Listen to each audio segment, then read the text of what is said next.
It's the name of a famous method. In this method, you set goals for yourself on a daily or weekly.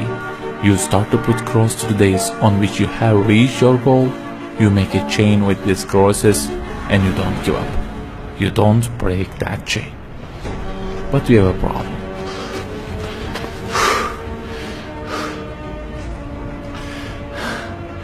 Personal development specialists say that we should have goals.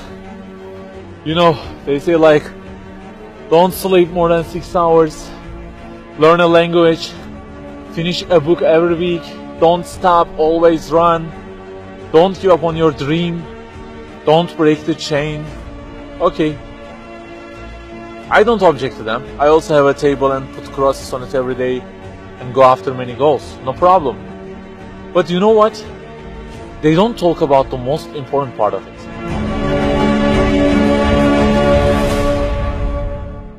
Let me give you a simple mathematical example. Try to imagine that you are adding numbers, and imagine that the numbers you have added up to this year is, for example, 35 in total, and you start from this year. For example, you will add 4 in this year, and then add 8 in next year, and it goes on. And there is an unknown time which counts down, and when it ends, you can't add any other number. Okay, you start the addition. Plus 4, plus 8, plus 7, plus 3. You add ambitiously, you keep adding and adding. Plus 6, plus 5, and okay, they say time is over. Then you realize that you have added the numbers into a giant parenthesis, and there is a zero multiplication at the end of it.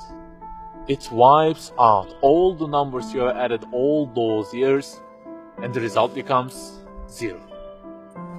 Of course, you are disappointed. All your efforts have been wiped out by the 0. A regret arises inside of you. You say, I wish I had seen the whole picture at the beginning and realized that 0 and changed it with 1 before I started the addition. I think you got the point. Okay, guys, you may have goals for this year and afterwards. Learning a language, finishing a book every week, increasing your monthly income to $15,000, not sleeping more than 6 hours, etc. But for what? For what do we set goals exactly? Why don't we break the chain? If it is just for a more comfortable or a more respectable life, remember that all this will already be 0 with death. The death will wipe out all of them. The person who knows English will be equal with the one who doesn't know. The one who earns more will be equal with the one who earns less. The one who can reach his goals will be equal with the one who can't. So, if at the end of it, the death will 0 everything, so what is the meaning of adding more numbers with an ambition? It just increases the degree of the disappointment that you will feel. So the logical thing is seeing the whole picture at the beginning. In this life journey, which will end in an unknown time, my first job must be to prevent death from being 0. Well, can I really prevent death from being 0? I mean, since everything will leave my hands and will be lost, is there any other way that would transform them into something eternal? I mean, isn't there any kind of stamp for eternity that would impress all of the things that I possess and say, look, there is a seal on them and you can't wipe them out, okay? They will remain forever. The only one to say such a thing is the owner of the everything. And he says, Kullu shay'in halik. Everything, the languages you learn, the money you earn, the books you read, everything will be perished, illa wajhan, except their way towards Him.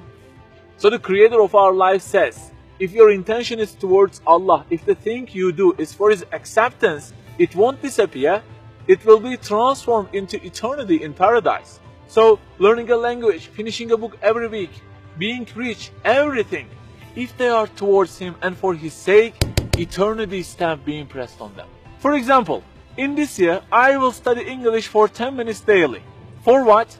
Because serving Islam in the field of English is so important, and I want to gain acceptance of my Lord with it. That 0 has turned into 1.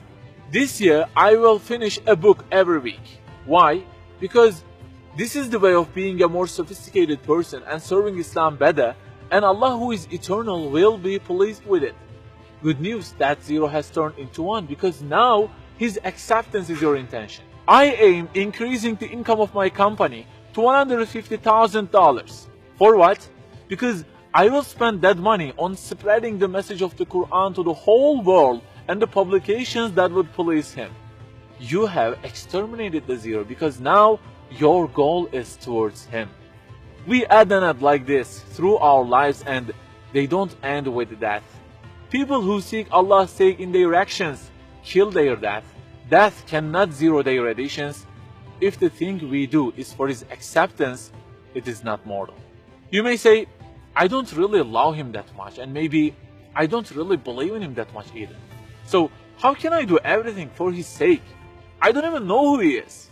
My brother or sister, that's the problem. You don't even know who he is. And actually it is our first job in this life, recognizing him. That's the first step.